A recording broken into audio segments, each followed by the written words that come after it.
Hello friends, P Kumar online mathematics classes में आपका स्वागत है। आज हम लोग ऑप्टिक्स क्लास 12 का ये टॉपिक है। इसके अंतर्गत हम लोग एप्लीकेशन ऑफ TIR मतलब टोटल इंटरनल रिफ्लेक्शन, पूर्ण आंतरिक परावर्तन का एप्लीकेशन को हम लोग देखेंगे। TIR हमने पिछले लेक्चर हमने देखा था TIR होता क्या है।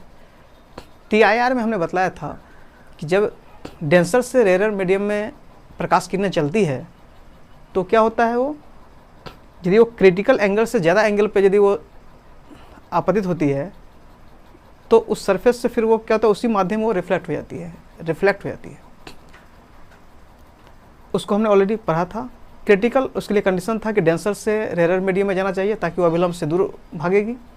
और दूसरा नंबर, क्रिटिकल एंगल से जो आपतन कोण का जो मान होना चाहिए वो क्रिटिकल एंगल से ज़्यादा होना चाहिए, तभी जो है वो पुनः डेंसर मीडियम में वो रिफ्लेक्ट होगी। इसी घटना को हमने पूर्ण आंतरिक परावर्तन बोला था। तो उसका ये एप्लीकेशन हम लोग देखेंगे और इसमें हमने आज थोड़ा सा चेंजिंग किया है। कुछ स्टूडेंट्स का डिमांड था कि सर उसमें एक नोट्स भी साथ साथ तैयार किया जाए तो बेहतर रहेगा। तो मैंने सोचा क्यों ना उसी टॉपिक जो भी हम पढ़ा रहे हैं इस पर उसका एक लेक्चर भी हो जाएगा, समझा भी देंगे, एक्सप्लेनेशन भी उसका रहेगा और उसका एक जो उससे रिलेटेड क्वेश्चन है उसको भी इधर हम लिख दें, समझा दें, ताकि वो एक आपका नोट्स अच्छा तैयार हो जाएगा। तो उसी को ध्यान में रखते हैं हमने दोनों ही काम किया यहाँ पे।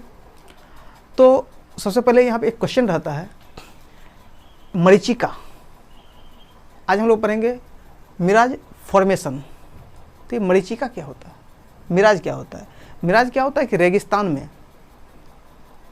क्या होता है कि ये जो जानवर हो या चाहे मनुष्य है ना, यात्री जो भी उसमें सफरिंग कर रहे होते हैं, मतलब ट्रेवल कर रहे होते हैं, तो उससे क्या होता है कि काफ़ी रेगिस्तान में गर्मी होती है और गर्मी के कारण क्या होता है कि दूर जगह पे यदि कोई वृक्ष वगैरह उसे दिखाई पड़ता है तो उसका वो उल्टा प्रतिबिंब वो देख पाता है। वहाँ पे काफ़ी दूर में यदि कोई वृक्ष आपको दिख रहा है, लगता है कि उसका जो उल्टा इमेज है वो नीचे आपको दिखाई पड़ रहा होता है। अर्थात ये आपको ये लगता है कहीं हो सकता है कहीं उसके नीचे वहाँ बालू की जगह पे क्या हो, पानी हो, है ना।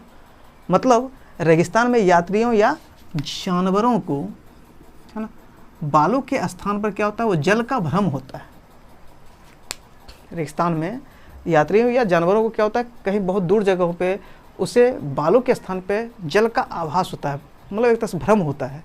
तो इसी घटना को हम लोग क्या बोलते हैं, इसी भ्रम को हम लोग क्या बोलते हैं, मिराज बोलते हैं, मरीचिका कहते हैं। तो इसका मेन कारण क्या होता है, ये TIR टोटल इंटरनल रिफ्लेक्शन के कारण ही ये होता है। तो क्वेश्चन आपसे इसमें एक रहता है कि गर्मी के रेगिस्तान में जो है मतलब यात्रा करने वाले जैसे जो यात्री हैं रेगिस्तान में, यात्रियों या जानवरों को जल का भ्रम होता है, क्यों? ये क्वेश्चन आपसे रहेगा। एक दूसरा क्वेश्चन भी रहता है कि हम लोग जब बस या कोई गाड़ी से हम लोग गर्मी के दिनों में काफ़ी हम लोग जब ट्रेवल करते हैं, मतलब सफ़र कर रहे होते हैं, तो हमें क्या होता है काफ़ी दूर जो है सड़क पे जो है वो पानी यानी जल का एक तरह से या भूमि जो है आपको सड़क गीला प्रतीत होता है। तो उस तरह का भी क्वेश्चन रहता है। एक तीसरा ऑप्टिकल फाइबर भी इसमें एक क्वेश्चन रहता है। तो ये सब तीनों एप्लीकेशन हम लोग इसमें देखेंगे धीरे धीरे करके। तो पहला हम क्वेश्चन लेते हैं कि रेगिस्तान में यात्रियों या जानवरों को जो है बालू के स्थान पर जल का भ्रम होता है, क्यों? तो उसका ये हमने यहाँ पे आंसर ये हमने लिखा है। तो इस आंसर को समझने से पहले हम इस डायग्राम को देखते हैं इधर, फिर बाद में इस पर डिस्कस करेंगे। ये डायग्राम क्या है, इसमें आपका एक वृक्ष है, ये आपका ये वृक्ष है और यहाँ पे क्या होता है कि ये धरती है, ये पृथ्वी है, ये क्या है, पृथ्वी है। तो पृथ्वी के जो निकट का जो ये जो यहाँ पे जो इसका जो मॉलिक्यूल्स जो हैं, इसके जो कण जो होते हैं आपस में सटे सटे होते हैं और जो जो धीरे धीरे ऊपर जाएगा तो उसका जो मॉलिक्यूल्स होते हैं आपस में क्या होता है, एक दूसरे से दूर होता है। और दूसरा रीजन की मतलब यहाँ पे जो काफ़ी जब गर्मी पड़ती है रेगिस्तान में, काफ़ी जब गर्मी पड़ती है तो क्या होगा, जब गर्मी पड़ेगा तो नीचे की जो है जो वायु है वो हल्की हो जाती है और हल्की जब हो जाएगी तो क्या होगा, यहाँ पे एक तरह से दो लेयर बन जाना। एक नीचे हल्की हवा मतलब उसका एक लेयर होना और एक उससे ऊपर की जो वायु की परत जो होती है वो क्या होती है, ठंडी होती है। तो दो तरह से यहाँ पे एक तरह से फॉर्मेशन हुआ, लेयर बना। एक ठंडक हवा जो ऊपर में जो डेंसर मीडियम का काम करेगा, शहर माध्यम का, और नीचे की जो वायु होती है, जो पृथ्वी सतह होता है, वो क्या होता है, वो विरल माध्यम, रेयर मीडियम का एक तरह से वो काम करता है।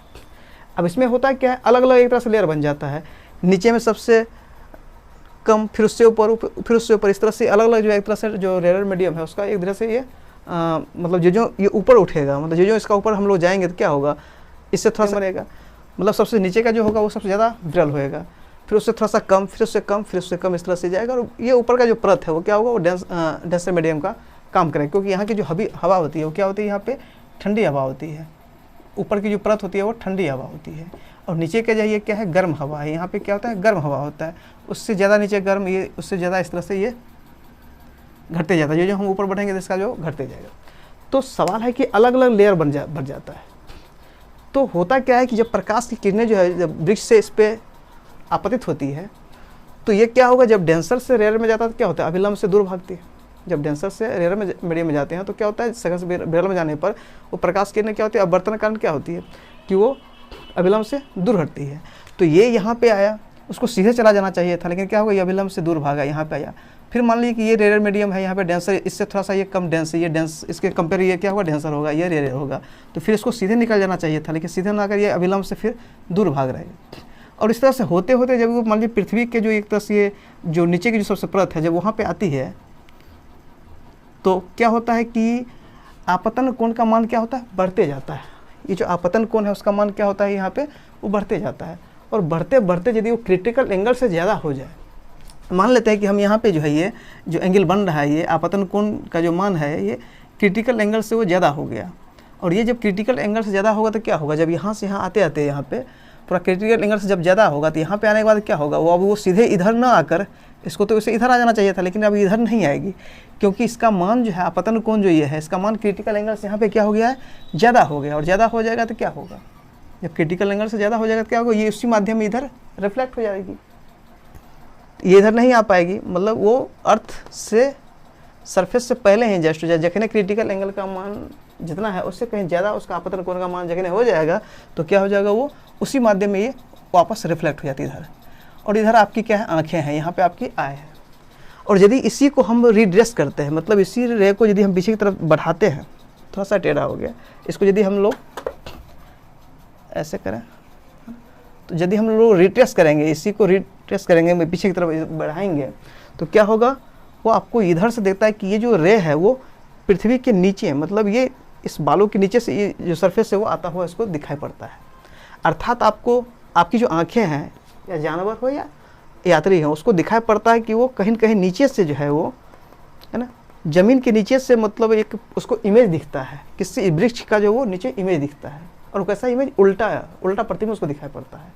अर्थात उसे ऐसा आभास होता है कि हो सकता है कहीं आगे क्या हो, पानी हो, क्योंकि जब वृक्ष के नीचे जब ये पानी या तालाब इस तरह से रहता है तो क्या होता है, वृक्ष का आपका उसमें उल्टा प्रतिबिंब बनता है। अर्थात उस यात्री को या जानवर को भ्रम होता है कहीं आगे वो बालों के स्थान पर क्या है, पानी है। बस मेन ये रीजन होता है। तो उसी बात को हमने यहाँ पे लिखा है कि गर्मी के कारण क्या होता है, रेत के जो संपर्क की जो वायु है वो क्या होती है, हल्की हो जाती है, और ऊपर की परत क्या होती है, ठंडी रहती है। तो इस तरह से यहाँ पे दो मीडियम हो जाएगा, एक रेयर और एक डेंसर। और ये रेयर मीडियम और ऊपर में डेंसर मीडियम। अब इसमें भी अलग अलग परत होते हैं, कोई काफ़ी ज़्यादा रेयर है, उससे फिर हल्का ये रेयर है, उससे हल्का ये कम मतलब रेयर है, और इस तरह से करते करते मतलब अलग अलग रेयर बनेगा, रेयर मीडियम है। और मान लेते हैं ऊपर की जो सबसे हवा है वो क्या है, डेंसर है ना, ठंडी है। तो इस तरह से अलग अलग लेयर बनेगा, और जब प्रकाश किरणें एक माध्यम से दूसरे माध्यम में जाएगा तो डेंसर से लेयर में जब वो जाएगा तो क्या होगा, अभिलंब से दूर भागते जाएगा, अभिलंब से दूर होते जाएगा अलग अलग लेयर पे। और एक ऐसी स्थिति आती है जब क्रिटिकल एंगल से जब आपतन कोण जब ज़्यादा हो जाएगा तो क्या होगा, फिर उसी माध्यम में वो क्या होगी, रिफ्लेक्ट हो जाती है यहाँ पे ना, और फिर उसी को हम सीधा बढ़ाएंगे तो इसका इमेज बनेगा। तो ये हमने यहाँ पे लिखा है कि गर्मी के कारण रेत के संपर्क की जो वायु हल्की हो जाती है और ऊपर की परत क्या होती है, ठंडी हो जाती है। अब वायु के नीचे की परत क्या है, विरल माध्यम, और वायु के ऊपर की परत सघन। तो ठीक है, तो पेड़ से जो चलने वाली जो प्रकाश किरणें हैं तो क्या होगा, सघन माध्यम से विरल माध्यम में प्रवेश करती है, और प्रवेश करती है तो अपवर्तन के कारण क्या होगा, क्योंकि यहाँ अपवर्तन होगा, एक माध्यम से दूसरे माध्यम में जा रहे हैं तो अपवर्तन तो होगा। और इस अपवर्तन के पश्चात जो है आपतन का मान क्या होगा, बढ़ते जाता है, बढ़ते जाता है। और बढ़ते बढ़ते जब वो क्रांति कोण से बड़ा हो जाएगा है ना, तो क्या होगा, वहाँ पूर्णांतरिक परावर्तन होगा, TIR होगा। और इसी पूर्णांतरिक परावर्तन के कारण क्या होगा, वो किरण जो है आँखों तक वो इधर पहुँच जाएगी, मतलब उसको रिफ्लेक्ट होकर इधर चल जाती है, यानी जिस माध्यम सघन माध्यम में वो चल जाती है और वहाँ पे आपकी आँखें हैं, चाहे यहाँ पे कोई आदमी हो या कोई आपकी आँखें हो या जानवर हो, तो यहाँ उसको जो दिखाई पड़ता है जब उसकी आँखों की, जब उसकी किरण को हम लोग सीध करते हैं, सीध में आते हुए उसको नीचे से वो दिखाई पड़ता है, नहीं उसकी आँखों को ये किरण जो है वो ज़मीन के नीचे से उसका जो है एक तरह से आती हुई प्रतीत होती है और वृक्ष का उसको उल्टा प्रतिबिंब बनता है, अर्थात वहाँ बालों की जगह पे उसको पानी का भ्रम होता है। ये था पहला क्वेश्चन। यदि इसी जगह आपसे ये पूछा जाए कि यहाँ पे हम यदि सड़क पे चलते हैं, गाड़ी वगैरह में, बस में या कार में, तो आपको दूर सड़क पे यदि गीला प्रतीत होता है तो वहाँ पे क्या, ये वृक्ष तो होता नहीं है, तब होता वहाँ पे क्या है, वहाँ पे स्काई होता है। वहाँ पे क्या होता है, स्काई, आसमान होता है। तो क्या होगा, उसका एक तरह से वहाँ पर जो बनेगा एक तरह से, ये भी एक तरह से सेम यही सब बात तो उसमें भी होगा, है ना। एक तरह से यहाँ पे क्या होगा, इमेज होगा, वो क्या होगा, इमेज होगा किसका, वर्चुअल इमेज होगा, वर्चुअल इमेज होगा किसका होगा, वर्चुअल इमेज आकाश का। आकाश कैसा होता है ना, नीला होता है ना, तो उसका जो है स्काई का वर्चुअल इमेज बनेगा यहाँ पे, और वो आपको नीलापन वहाँ पे दिखाई पड़ देगा और आपको लगेगा कि वो शायद वहाँ पे पानी की तरह एक तरह से आभास होगा, है ना। सेम इसमें यही कंडीशन होता है, क्योंकि इस स्काई से जो है रे की जब किरणें, जब प्रकाश किरणें जब नीचे आती है तो यहाँ भी तो वही है, काफ़ी गर्मी पड़ रही है और यहाँ भी अलग अलग लेयर बन जाता है ना, रेयर मीडियम और डेंसर मीडियम का। नीचे सबसे ज़्यादा क्या होगा, ठंडी गर्म हवा है, तो रेयर मीडियम, और उसके ऊपर की जो परत जब बनती है तो उससे सबसे ऊपर में क्या होता है, ठंडी हवा होती है, तो अलग अलग परत उस पर भी बनता है। डेंसर से रेयर मीडियम में जब प्रकाश किरणें यहाँ से आएगी इस पर, तो क्या होगा, पूर्ण आंतरिक परावर्तन के कारण, मतलब उसका आपतन कोण का मान बढ़ते जाएगा, और जब क्रांतिक कोण से जब ज़्यादा हो जाएगा तो आपको वो क्या होगा, वो दिखाई पड़ेगा कि उसको यदि स्थिति में हम करेंगे तो दिखाई पड़ेगा कि उसका जो वहाँ पे पानी आभास हो रहा है, क्योंकि इसका जो स्काई कैसा नीला होता है, तो ये भी आपको नीला वहाँ पे दिखाई पड़ेगा, नहीं अर्थात आपको दिखाई पड़ेगा वहाँ पे कुछ गीला कोई चीज़ है, ऐसा प्रतीत होता है। जब इसका इमेज बनाएंगे तो सेम टू ऐसा ही हम लोग इसको बना लेंगे। तो सेकंड क्वेश्चन का भी हमने इसमें आंसर लिखा है। पहला क्वेश्चन यहाँ पे था, हमने लिख दिया। सेकंड क्वेश्चन हमने यहाँ पे लिख दिया है कि गर्मी के दिनों में बस से सवार करने पर सड़क का जो दूर का जो हिस्सा है वो आपको गीला प्रतीत होता है। उसका कारण क्या है, तो यही TIR है। उसका भी इमेज आप इस तरह से बना सकते हैं। इसके जस्ट वीडियो में हम लोग ऑप्टिकल फाइबर के बारे में डिस्कस करेंगे, वो होता क्या है और उससे रिलेटेड हम लोग उसका यूज क्या है, कैसे क्या है, उसका फॉर्मेशन कैसे होता है, उस सब के बारे में हम लोग अध्ययन करेंगे। तब तक आप देखते रहिए। आप देख रहे हैं P Kumar online mathematics classes. आप इस चैनल को लाइक, शेयर और सब्सक्राइब जरूर करें ताकि मेरा मनोबल बढ़ेगा और इससे बेहतर हम वीडियो को अपलोड करते रहेंगे।